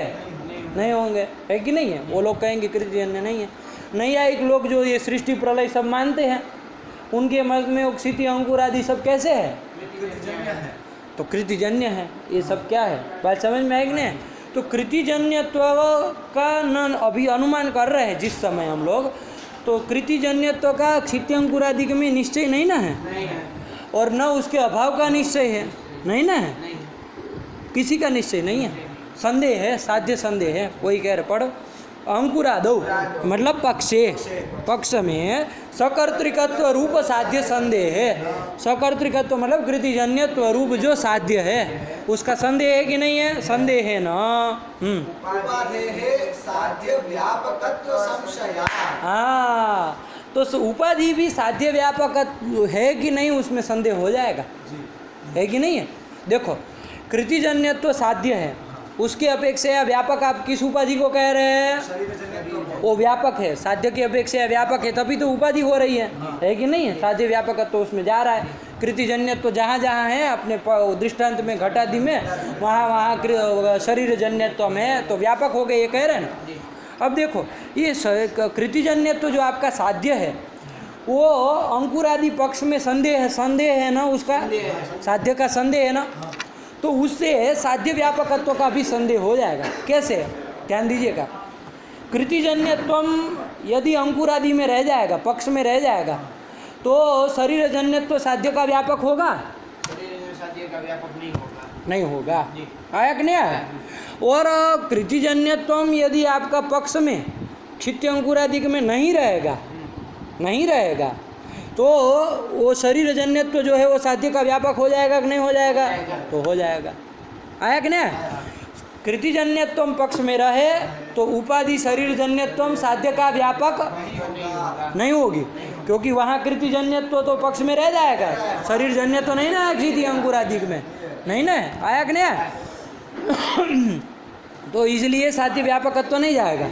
और कृतिजन्यत्व यदि पक्ष में न रहे तब तो वहाँ पर उसमें क्या रह जाएगा? रह जाएगा, कृतिजन्यत्व का व्यापकत्व रह जाएगा। आया कि नहीं? साध्य व्यापकत्व रह जाएगा। तो पक्ष में क्षित्यंकुरादि में साध्य का संदेह होने से क्या हो जाएगा? उपाधि में साध्य व्यापकत्व का भी संदेह हो जाएगा। हो जाएगा कि नहीं हो जाएगा? है कि नहीं? अरे कृतिजन्यत्व पक्ष में रहे तो साध्य व्यापकत्व नहीं जाएगा उपाधि में, और कृतिजन्यत्व पक्ष में न रहे तो साध्य व्यापकत्व उपाधि में जाएगा, शरीरजन्यत्व उपाधि में जाएगा। तो ये संदेह हो गया कि नहीं हो गया? कृतिजन्यत्व साध्य का पक्ष में संदेह होने से उपाधि जो शरीर जन्यत्व है उसमें भी साध्य व्यापकत्व का संदेह हो जाएगा। आया कि नहीं? तो साध्य व्यापकत्व का संदेह ही हो रहा है ना, साध्य व्यापकत्व का निश्चय हो रहा है क्या? साध्य व्यापकत्व का और साधना व्यापकत्व का जब निश्चय होता है उपाधि में, तभी उपाधित्व का निश्चय होता है, ये कहा जाएगा। आया कि नहीं आया? बात समझ में? साध्य व्यापकत्व सती साधना व्यापकत्व उपाधित्व, तो साध्य व्यापकत्व का और साधना व्यापकत्व का यदि निश्चय हो उपाधि में, तब वहाँ उपाधित्व का निश्चय कहा जाएगा। लेकिन ऐसा नहीं ना हो रहा है यहाँ पर। यहाँ क्यों नहीं हो रहा है? साधना व्यापकत्व का तो निश्चय है, उसमें कोई हर्जा नहीं है, साधना व्यापकत्व तो उपाधि में है ही, साधन है कार्यत्व। वो जहाँ जहाँ है वहाँ वहाँ क्षिति अंकुरादिक में वहाँ वहाँ कर दी, शरीर जन्य तो नहीं है, तो निश्चय है। आया कि नहीं आया? तो साधना व्यापकत्व का तो निश्चय है, लेकिन साध्य व्यापकत्व का निश्चय हो पाएगा?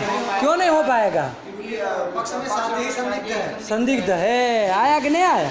यदि पक्ष में साध्य रहे तो साध्य व्यापकत्व, और पक्ष में साध्य न रहे तो साध्य व्यापकत्व जाएगा।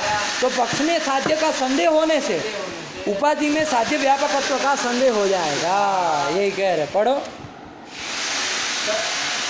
न च अंकुरादौ सकर्तृकत्व रूप साध्य संदेहेन उपादेः साध्य व्यापकत्व संशया न उपाधित्व निश्चय, उपाधित्व का निश्चय नहीं होगा। आया कि नहीं आया? उपाधित्व का निश्चय नहीं होगा। आया कि नहीं आया? क्योंकि साध्य व्यापकत्व सती साधना व्यापकत्व दोनों दलों का निश्चय हो तब उपाधित्व का निश्चय का है। आया कि नहीं आया? निश्चय नहीं ना है। किसका निश्चय नहीं है? साध्य व्यापकत्व का निश्चय नहीं है। आज ये लोग पढ़ने नहीं देंगे ऐसा लग रहा है, हैं? खर्र चलिए। तो साध्य व्यापकत्व का संदेह हो गया कि नहीं हो गया? साध्य के संदेह होने से साध्य व्यापकत्व का उपाधि में संदेह हो गया। तो जब संदेह हो गया तो उपाधित्व का निश्चय नहीं हुआ। तो उपाधित्व का निश्चय ही नहीं हो रहा है। और उपाधित्व का कहीं निश्चय हो तो उपाधि का है ना। आया कि नहीं? तब वो व्यभिचार का उत्थान कराए और क्या क्या प्रतिबंध हो, ये तो हो नहीं रहा। यही उसने समाधान दिया। आया कि नहीं? पढ़ो न च अंकुरादौ सकर्तृकत्व रूप साध्य संदेहेन उपादेः साध्य व्यापकत्व संशयात् न उपाधित्व निश्चयः। न उपाधित्व निश्चय, उपाधित्व का निश्चय नहीं होगा।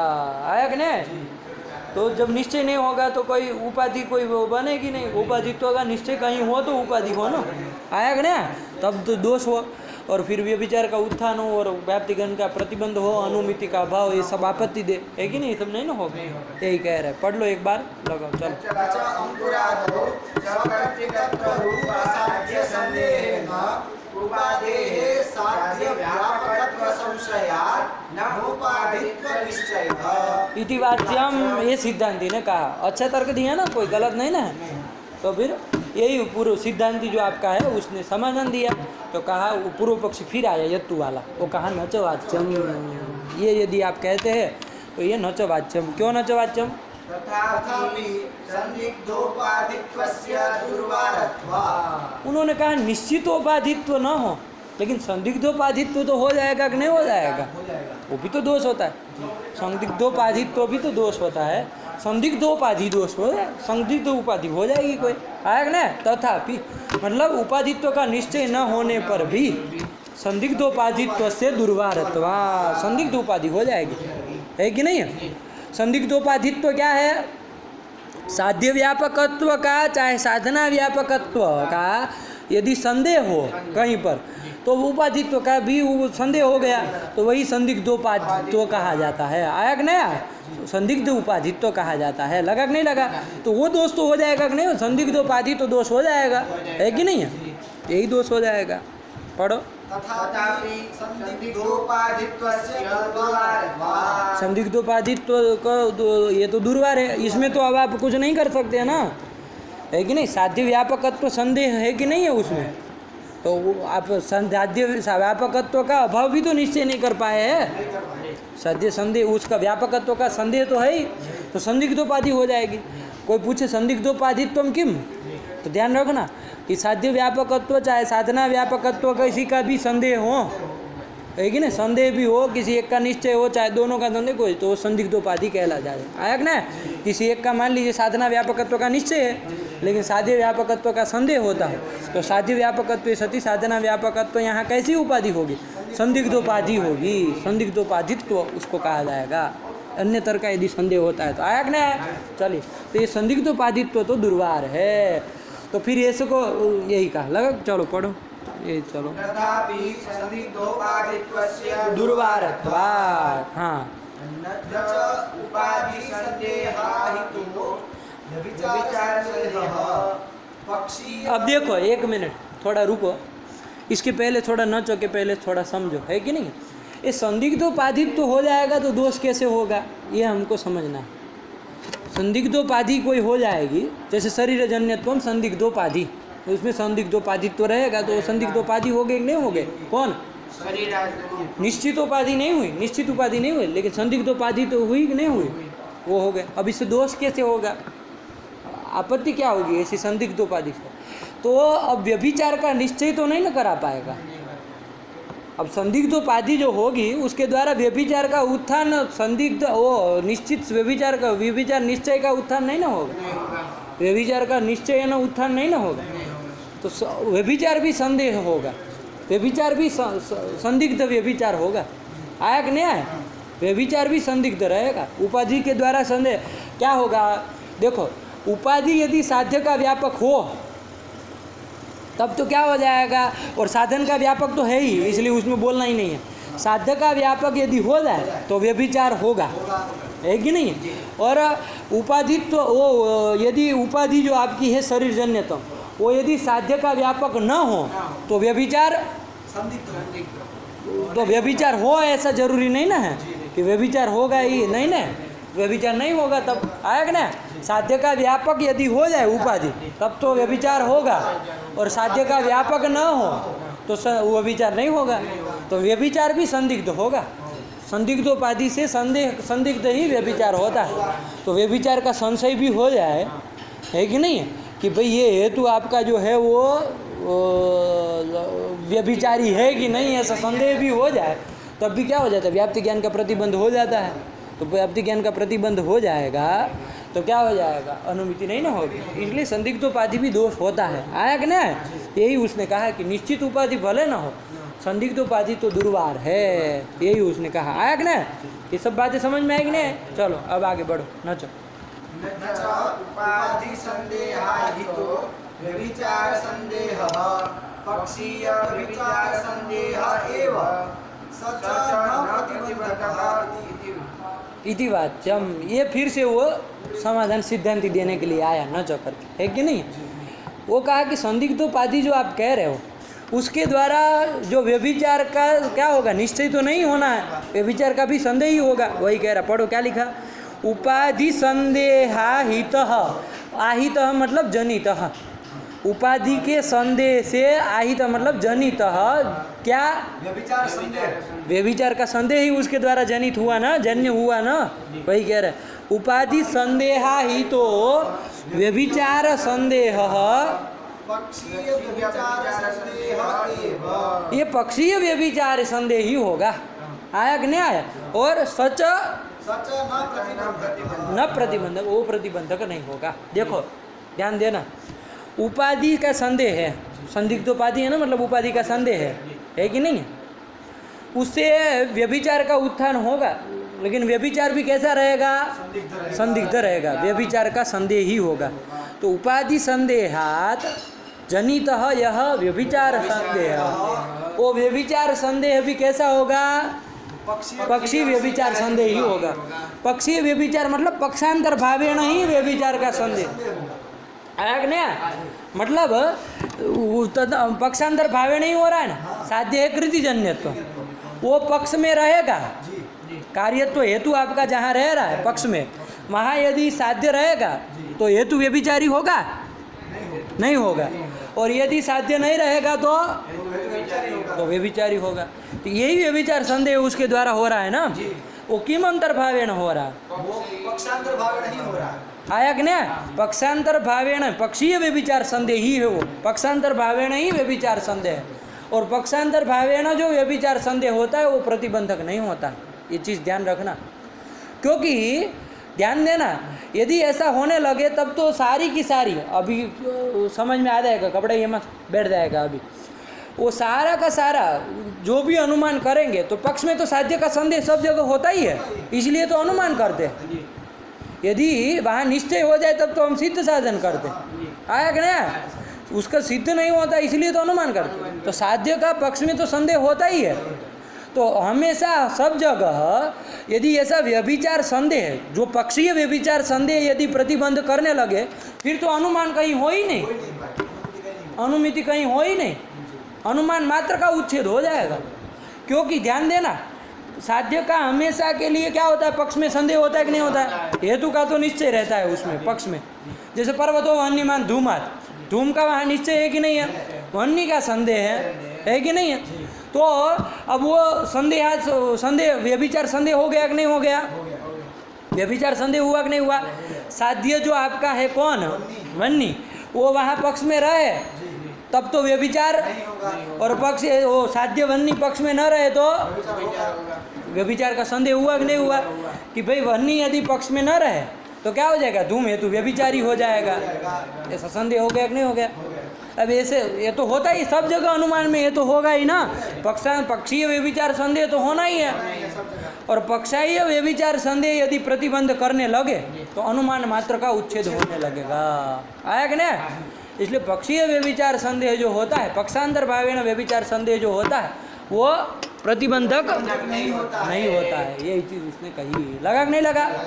यहाँ जो उपाधित्व का संदेह हुआ उससे जनित व्यभिचार का संदेह है, उससे जनित है, लेकिन वो पक्षीय व्यभिचार संदेह ही है ना, पक्षांतर भावे नहीं हो रहा है ना, वो कभी प्रतिबंधक नहीं होता है व्याप्ति ज्ञान का। आया कि नहीं आया? लगा? यही कह रहा, पढ़ो। न च उपाधि संदेहाहितो व्यभिचार संदेह पक्षीय व्यभिचार संदेह एव सच न प्रतिबंधक। वो प्रतिबंधक नहीं होगा। आया कि नहीं? अरे वो प्रतिबंधक हो जाए तो फिर अनुमान मात्र का उच्छेद नहीं हो जाएगा, तो फिर आया कि नहीं आया? तो फिर इसलिए ये जो आपका संदिग्धोपाधि आपने कहा कि दुर्वार है, तो उससे होगा क्या? व्यभिचार का संदेह ही होगा, और वो भी पक्षांतर भावेण। तो पक्षांतर भावेण जो व्यभिचार संदेह होगा वो व्याप्ति ज्ञान का प्रतिबंधक तो होगा नहीं। तो जब प्रतिबंधक नहीं होगा तो कोई हमको क्या आपत्ति है? व्यभिचार संदेह का उत्थान भी करा दिया तो पक्षांतर भावेण ही किया है ना, वो तो प्रतिबंधक होता नहीं व्याप्ति ज्ञान का। जब प्रतिबंधक ही नहीं होता है तो हमको कोई आपत्ति नहीं है। इस संदिग्धोपाधि से हमारा कुछ हिलने डुलने वाला नहीं। बात समझ में आएगी ना? तो ये नच वाला सिद्धांति जो आपका है वो उत्तर देना चाह रहा है। बात समझ में आएगी ना? कि उपाधि संदेहाहित, मतलब उपाधि संदेह से जनित जो व्यभिचार संदेह होगा वो पक्षीय व्यभिचार संदेह ही है यहाँ पर, और वो प्रतिबंधक नहीं होगा। लगा कि नहीं लगा? ये कह रहा, पढ़ो। न च उपाधि संदेहाहितो व्यभिचार संदेहः पक्षीय व्यभिचार संदेह एव सच न प्रतिबंधकः। इति वाच्यम आया कि नहीं आया? इति वाच्यम, ये सिद्धांति ने ईश्वर साधक अनुमान प्रदर्शित करने वाले ने उत्तर दिया कि भाई हमें कोई दोष नहीं, वो संदिग्धोपाधि से हमें कोई आपत्ति नहीं होगी, हमारी व्याप्ति ज्ञान हो ही जाएगा, उसका प्रतिबंध नहीं होगा किसी भी तरह से। अब जब व्याप्ति ज्ञान हो जाएगा तो परामर्श होकर के अनुमिति हो जाएगी, उस तद्वत्व कृतिमत्व ईश्वर की सिद्धि कर लेंगे, हमें कोई आपत्ति नहीं है। संदिग्धोपाधि से हमारे कुछ बगड़ने वाला नहीं है। ऐसा हो गया तो कहा इति वाच्यम, तो कहा नच वाच्यम। वो यत्तु वाला फिर उसका खंडन कर रहा है। क्या कह रहा है वो यत्तु वाला? पढ़ो। पक्ष तत्समयोर व्यभिचार संशयस्यापि प्रतिबंधकत्वात्, ये कहा। क्या कहा? पक्ष तत्समयोर व्यभिचार संशयस्यापि प्रतिबंधकत्वात्, पक्ष में अथवा पक्ष सम में यदि व्यभिचार का संदेह होता है तो भी वो प्रतिबंधक होता है। आया कि नहीं आया? पक्ष में चाहे पक्ष सम में ये व्यभिचार का संशय होता है तो वो प्रतिबंधक व्याप्ति ज्ञान का प्रतिबंधक होता ही है। ये उत्तर दे रहा है। वो कह रहा था ना प्रतिबंधक, ये कह रहा है प्रतिबंधक। आया कि नहीं? पक्ष तत्समयो, पक्ष एक होता है पक्ष और एक होता है पक्ष सम। आया कि नहीं? पक्ष मतलब तो जिसमें आप साध्य की सिद्धि कर रहे हो, जैसे पर्वत हो वह्निमान धूमात, पक्ष कौन हुआ? पर्वत। जो जिस पर्वत में आप क्या कर रहे हो? वह्नि की सिद्धि कर रहे हो। आया कि नहीं आया? वो क्या हुआ? पक्ष हुआ, जिस पर्वत में आप कर रहे हैं। पक्ष सम कौन होता है? कोई दूसरा वाला पर्वत, कोई दूसरा पर्वत है कि नहीं है? कि जहाँ पर मतलब साध्य का संदेह तो है कि नहीं है, लेकिन पक्ष नहीं अभी उसको बनाया है, उसमें नहीं कर रहे। उसमें भी साध्य का संदेह मान लीजिए है, लेकिन उसमें अभी हम सिद्धि नहीं कर रहे धूम हेतु के द्वारा, है कि नहीं है? तो ऐसा जो होता है पक्ष सम का है। पक्ष नहीं ना है, पक्ष सम है। है ना। देखो वो पक्ष सम का लिखा होगा, रामरुद्र ने पक्ष सम किसको पक्ष कहते हैं? तत्समयोरिति हाँ, पक्षः उद्देश्यतावच्छेदकावच्छिन्नः। पक्ष किसको कहते हैं? उद्देश्यता अवच्छेद का अवच्छिन्न जो होता है। यहाँ पर्वतो वन्य में धूमात में किसको उद्देश्य करके वन्य की सिद्धि कर रहे हैं? तो उद्देश्य कौन हुआ? उद्देश्यता अवच्छेदकम, उद्देश्यता अवच्छेद का अवच्छिन्न, पर्वतत्वावच्छिन्न पर्वत, वो पर्वत ही पक्ष है। तो पक्ष मतलब उद्देश्यता अवच्छेद का अवच्छिन्न। पढ़ो। पक्षः उद्देश्यतावच्छेदकावच्छिन्नः तत्समस्तु तद्भिन्नत्वे सति साध्यसन्देहाक्रान्तः। आया कि नहीं?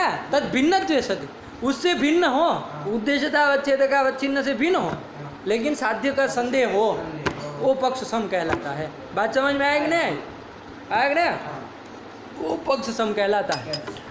वो आपका महानस पक्ष सम नहीं कहलाएगा, उसमें तो वन्य का निश्चय है ना। तो वो यद्यपि तद भिन्न तो चला गया। अरे तद भिन्न तो मतलब पक्ष से भिन्न है, उद्देश्यता अवच्छेद का अवच्छिन्न से भिन्न है, पर्वत से भिन्न है महानस, लेकिन संदेह साध्य संदेहाक्रांत नहीं ना है, नहीं ना है, साध्य का निश्चय ही है, इसलिए वो पक्ष सम नहीं होगा। अभी तो कोई दूसरा जहाँ साध्य का संदेह हो, ऐसा कोई भी स्थल दूसरा पर्वत ले लिया, इसलिए मैंने दूसरा पर्वत ही कहा, है कि नहीं है? यहाँ साध्य का संदेह है तो ये वाले पर्वत से भिन्न है कि नहीं है? तो पक्ष भिन्न हो गया और साध्य का संदेह आक्रांत है, तो वही क्या होता है? पक्ष सम कहलाता है। आया कि नहीं? पक्ष अथवा पक्ष सम कहीं पर भी यदि व्यभिचार का संदेह है तो वो प्रतिबंधक होता है, व्याप्ति ज्ञान का वो प्रतिबंधक होता है। ये व्यभिचार संशय लगा कि नहीं लगा?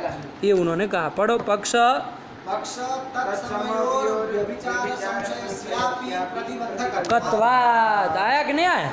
तो वहाँ जैसे वहाँ कोई कहे पक्ष में, पक्ष सम में तो होता ही है, व्यभिचार का यदि संदेह हो जाए कि धूमा भाववद वृत्तित्व, धूमा भाववद वो पक्ष सम, दूसरा वाला पर्वत धूमा भाववद कौन? धूमा भाववद, अरे साध्या भाववद वृत्तित्व कहना होता है ना, वन्य भाववद वृत्तित्वम, यही तो साध्या भाववद वृत्तित्वम, यही व्यभिचार है ना। तो साध्या भाववत मतलब वन्य भाववत, वो दूसरा वाला पर्वत मान लीजिए, है कि नहीं है? और उसमें वृत्ति धूम है, वृत्तित्व धूम में, तो ऐसा यदि होता है तो क्या होता है? वहाँ पर व्यभिचार संशय भी यदि रहता है, वहाँ पर वो संशय ही है, अभी निश्चय वहाँ पर भी नहीं है, साध्य संदेह आक्रांत, तो वो भी पर्वत है, पक्ष सम जिसको आप कह रहे हो, तो वहाँ पर भी अभी साध्य का संदेह ही है। तो वो पक्ष समांतर भावेण जो व्यभिचार का संशय हो रहा है वो भी व्याप्ति ज्ञान का प्रतिबंधक होता है, और पक्षांतर भावेण जो व्याप्ति ज्ञान का प्रतिबंध होता है, व्यभिचार संशय होता है, वो भी व्याप्ति ज्ञान का प्रतिबंधक होता है। आया कि नहीं आया? तो हमको यहाँ पक्ष में यदि व्याप्त वो यहाँ इसको क्या हो रहा है? पक्षांतर भावेण हो रहा है ना। अरे उपाधि देने वाला यही कहेगा ना कि पक्षांतर भावेण यहाँ व्यभिचार संशय हो रहा है कि नहीं हो रहा है? संदिग्ध उपाधि से क्या होगा? वो उपाधि संदेह से व्यभिचार संशय का उत्पत्ति होगी, वो जन्य होगा, वो व्यभिचार संशय से क्या हो जाएगा?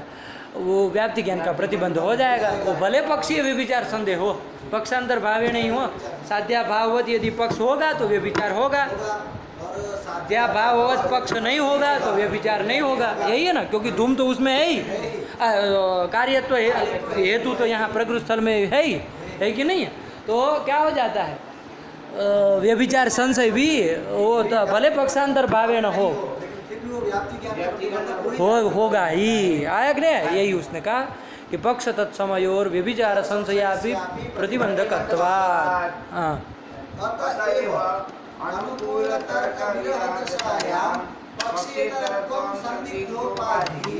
अभी आपके कहने से नहीं ना होगा कि पक्ष तत्समयोर व्यभिचार संशयस्य अभी प्रतिबंधकत्वात्। ये आप जो कह रहे हो वो आपके कहने से तो नहीं ना होगा। आप कहे कि हो जाए संदेह, अरे व्यभिचार का संशय कैसे प्रतिबंधक? वो भी पक्षांतर भावेण हो रहा है, तो वो कैसे होगा? तो कहा कि अतएव, चूँकि पक्ष और पक्ष सम में जो व्यभिचार संशय होता है वो भी प्रतिबंधक होता है व्याप्ति ज्ञान का, ऐसा होने से ही इदम संगच्छते, प्रमाण दे रहे है कि नहीं अपने मत में? अतएव करके पढ़ो।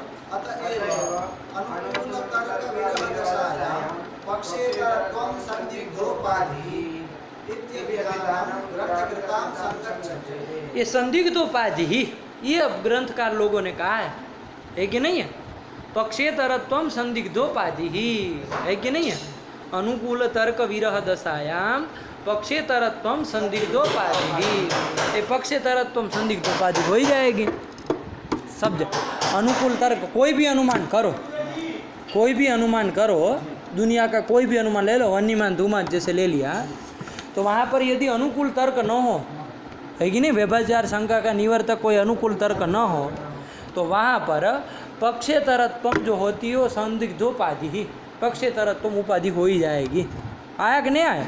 देखा जाए पक्षेतरत्वम, इसको उपाधि बना रहे, सब जगह हो जाएगा। देखो कि उपाधि को क्या होना चाहिए? साध्य की अपेक्षा व्यापक होना चाहिए, है कि नहीं? साध्य की अपेक्षा व्यापक होना चाहिए, मतलब साध्य जहाँ जहाँ रहे वहाँ वहाँ उपाधि को रहना चाहिए। साध्य क्या है आपका? जो भी रहेगा वो जहाँ जहाँ रहे, मतलब दृष्टांत में ही लेना पड़ेगा, क्योंकि पक्ष में तो अभी साध्य का संदेह ही होगा। तो जहाँ जहाँ पक्ष वो साध्य रहे, कहाँ? दृष्टांत में। जैसे पर्वतो वन्यमान धूमाद में देख लो, साध्य जहाँ जहाँ वन्य जहाँ जहाँ रहे, कहाँ रहती है?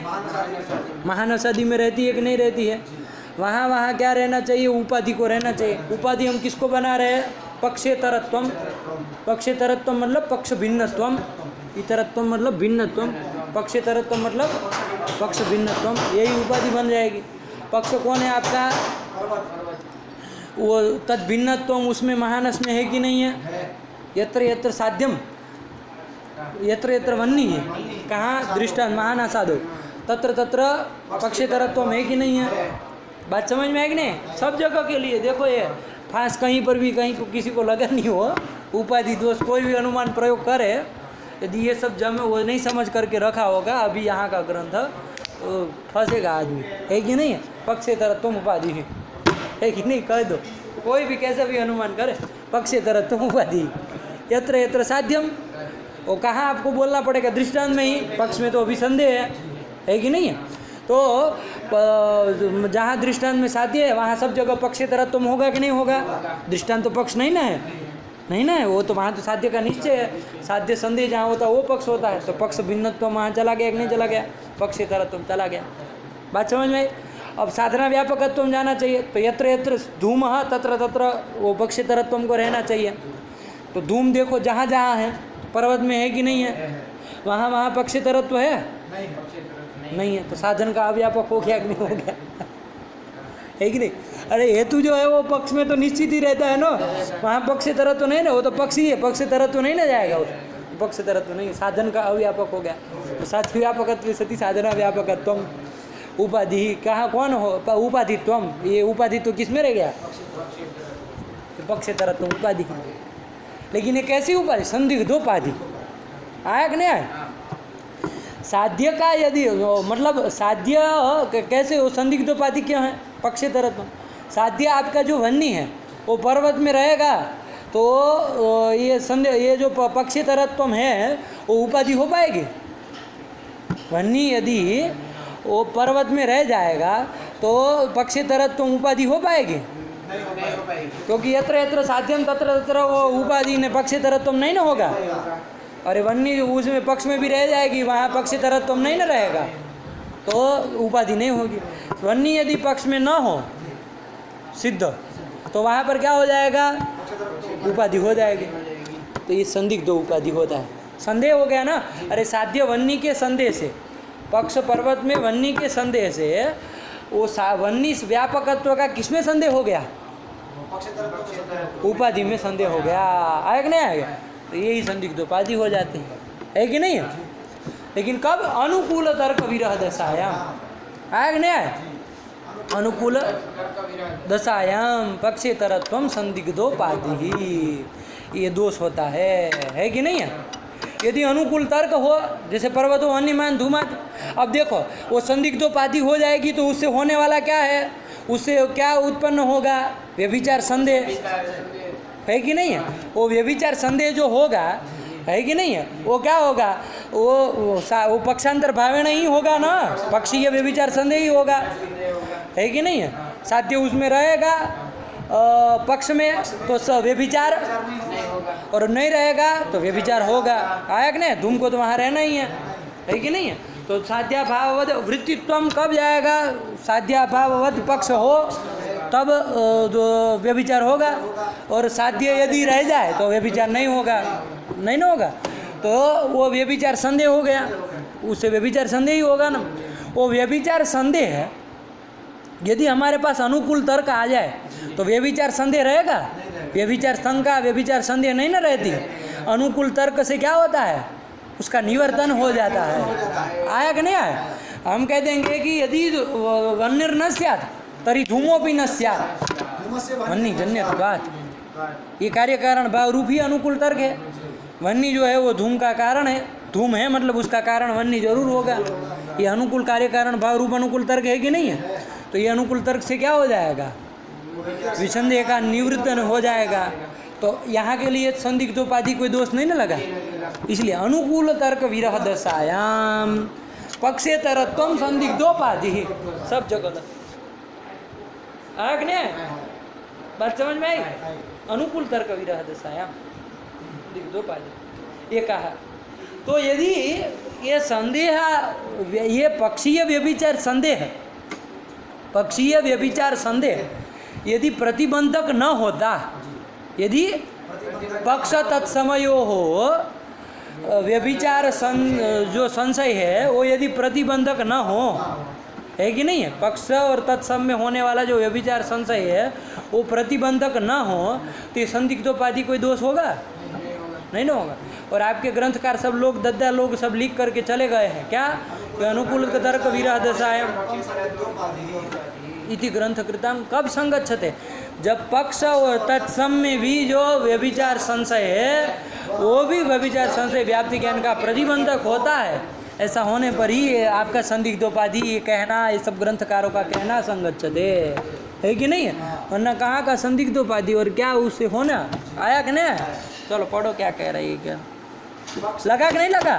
पूरा आया ना दिमाग में? चलो पक्ष तत्समयोर व्यभिचार संशयस्यापि प्रतिबंधकत्वात् अतएव अनुकूल तर्क विरह दशायां पक्षेतरत्वं संदिग्धोपाधि इत्यभिधानं ग्रंथकृतां संगच्छते। लगा कि नहीं लगा? मतलब इसे ये जो संदिग्धोपाधि दोष दे रहे हैं, है कि नहीं? संदिग्धोपाधि ही है कि नहीं? तो जो कह रहे हैं उसका मतलब पक्ष और तत्सम में जो व्यभिचार संदेह होता है वो भी व्याप्ति ज्ञान का प्रतिबंधक होता है। आया कि नहीं आया? वो भी जब हो जाएगा तो यहाँ आपके ये जो अनुमान है पूर्वोक्त स्थापना अनुमान, वहाँ निश्चित उपाधि तो नहीं है, संदिग्धोपाधि तो है कि नहीं है? शरीर जन्य संदिग्धोपाधि तो है कि नहीं है? तो फिर उससे व्यभिचार का संदेह हो जाएगा और उससे क्या हो जाएगा? व्याप्ति ज्ञान का प्रतिबंध हो जाएगा। वो पक्षीय व्यभिचार संदेह क्यों ना हो, उससे व्याप्ति ज्ञान का प्रतिबंध हो जाएगा। आया कि नहीं? तो आपकी अनुमिति नहीं होगी। यही किसने कहा? यत्तु ने कहा। लगा कि नहीं लगा? यहाँ तक का यत्तु का मत आया, ये यत्तु का मत है। अब क्या कह रहे, पढ़ो। लगा ना? हाँ, तन्न। ये जो आप यत्तु लोग कह रहे वो ठीक नहीं है कि नहीं है? यहाँ पर जो आप हमको क्या कह दे रहे हैं, ये संदिग्धोपाधि दोष दिया ना आपने, वो दोष देना आपका ठीक नहीं है। क्यों? पढ़ो। समय क्या हुआ? लंबा जा रहा है क्या? रखा जाए? तन्नों को कल करे कि कर दे? कल करे? चलिए रख, कल कर दे, ठीक है ना? तो लंबा इतना लगा करके आइए, और जो ना समझ में आए वो भी पूछ लीजिए, ठीक है ना? और विचार पूरा करिए और बोलने का अभ्यास करना है, मुंह से निकलना चाहिए सब, ठीक है ना? चलिए आए, बिल्कुल सरल है, कोई नहीं है, बस वो उपाधि का चक्कर है, ठीक है ना? उसमें भी बिल्कुल आप लोग तर्क संग्रह वाला देखे नहीं तो और वो हो, बाकी उसे है नहीं, वो केवल विचार का उत्थान करा करके वो होती, ठीक है ना? प्राप्ति ज्ञान का प्रतिबंध होता है।